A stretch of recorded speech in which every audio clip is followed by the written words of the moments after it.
اب وہ آیت آ گئی کذالک کیا، کس طرح وحی کرتا ہے اللہ. یہ ہے وحی کے حقیقت کے اور اقسام کے موضوع پر قرآن مجید کی اہم ترین آیت ہے. وما کان لبشر ان یکلمہ اللہ، کسی بشر کا یہ مقام نہیں ہے کہ اللہ اس سے کلام کرے. یعنی یہ نہیں کہ اللہ کے لیے ممکن نہیں ہے، نہیں، انسان وہ اتنی پستی میں ہے اس وقت کہ اس کا یہ مقام نہیں ہے، اس کے لیے یہ ممکن نہیں ہے، اس کے لیے ممکن نہیں ہے. اللہ تو جو چاہے کرے. ما کان لبشر ان یکلمہ اللہ، نہیں ہے کسی بشر کا یہ معاملہ اور یہ اس کا مقام نہیں ہے کہ اللہ اسے کلام کرے الا وحیا، یا سوائے وحی کے. وہ وحی ہے جو براہ راست ہوتی ہے، اللہ تعالیٰ کسی کے دل میں ڈال دیتا ہے، القاء ہے، الہام ہے. یہ ہے وحی کی پہلی شکل، براہ راست اللہ. او من ورائے حجاب، یا پھر بات کرتا بھی ہے تو اوٹ سے، پردے کی اوٹ سے، جیسے کہ حضرت موسیٰ علیہ السلام سے بات کی ہے. وہ بات ہوئی ہے کلم اللہ موسیٰ تکلیما، لیکن من ورائے حجاب. تیسری شکل او یرسل رسولا، یا پھر وہ اپنے کسی پیغام پر کوئی ایلچی کو بھیجتا ہے، فرشتے کو بھیجتا ہے. فیوحی باذنہ ما یشاء، اور پھر وہ وحی کرتا ہے اللہ کے حکم سے جو وہ چاہتا ہے. تو گویا کہ تین شکلیں ہو گئیں. وحی براہ راست اللہ کی طرف سے، یہ الہام ہے، القاء ہے. جیسے کہ وہ شہد کی مکھی کو وحی کر رہا ہے، ہر آسمان میں وحی کر دی ہے. غیر نبی تھی حضرت موسیٰ کی والدہ، ان کو وحی کر دی، وہ جو دل میں ڈال دے. اور دوسرے یہ کہ کلام کی دوسری شکل من ورائے حجاب، جیسے حضرت موسیٰ. تیسرا یہ ہے قرآن کے نزول کی شکل، کہ جبریل کے ذریعے سے، فرشتے کے ذریعے سے وہ قرآن آیا ہے اور وہ انہوں نے حضور کے قلب مبارک پر براہ راست نازل کیا ہے. انہ علی حکیم، اللہ بہت بلند و بالا ہے.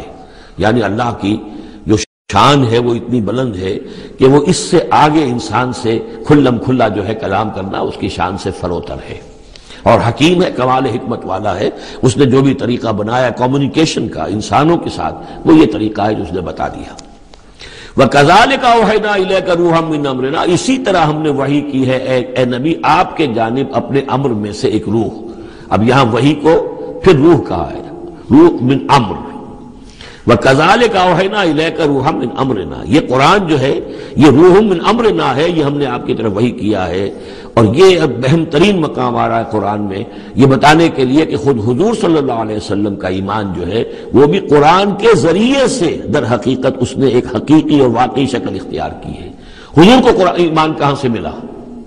حضور خود جو ہے وہ تو ایک ایمان کی دہکتی ہوئی بھٹی تھے کہ جو بھی آپ کے قریب آیا اسے ایمان مل گیا. اگر اس کے اندر اگر تو بیڈ کنڈکٹر آف ہیٹ ہے تو ظاہر بات ہے کہ بھٹی کے سامنے بیٹھ جاؤ، کچھ بھی ہو جاؤ، بیڈ کنڈکٹر کو تو ہیٹ نہیں پہنچے گی.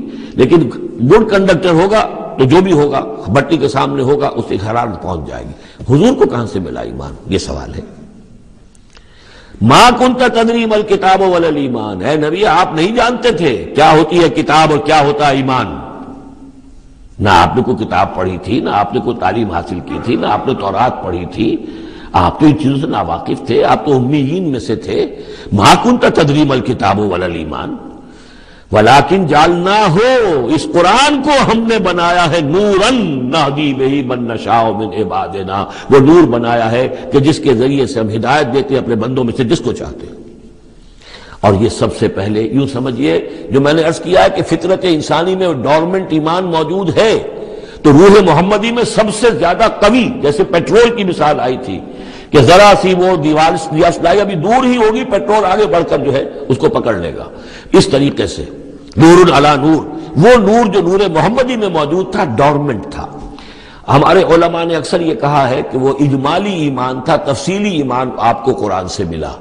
میں اس کی تعویل کر رہا ہوں کہ وہ پوٹینشل ایمان تھا، اس نے ایکچوئل ایمان کی شکل اختیار کی قرآن کے ذریعے سے. یہ تعبیر جو ہے یہ اس کی زیادہ صحیح تر تعبیر ہے کہ قرآن روح محمدی میں وہ ایمان جو ہے موجود تھا، ڈورمنٹ تھا، پوٹینشل تھا، اس کو قرآن نے آ کر جگمگایا، ایکٹیویٹ کر دیا. وَكَذَلِكَ أَوْحَيْنَا إِلَيْكَ رُوحًا مِّنْ أَمْرِنَا مَا كُنْتَ تَدْرِي مَا الْكِتَابُ وَلَا الْإِيمَانُ وَلَٰكِنْ جَعَلْنَاهُ نُورًا نَهْدِي بِهِ مَن نَّشَاءُ مِنْ عِبَادِنَا. اور جب آپ کے قلب مبارک میں وہ ایمان نور علی نور جگمگا اٹھا ہے، اب آپ ہدایت دیں گے لوگوں کو سیدھے راستے کی طرف. اب آپ یوں سمجھیے کہ روشنی کا مینار بن گئے ہیں کہ جو جہازوں کو راستہ دکھاتا ہے. انک لتہدی الی صراط مستقیم صراط اللہ الذی لہ ما فی السماوات و ما فی الارض، اس اللہ کے راستے کی طرف کہ جس کے لیے ملکیت ہے ہر شے جو آسمانوں میں ہے اور ہر شے جو زمین میں ہے۔ الا الی اللہ تصیر الامور، آگاہ ہو جاؤ کہ اللہ ہی کی طرف تمام معاملات لوٹا دیے جائیں گے۔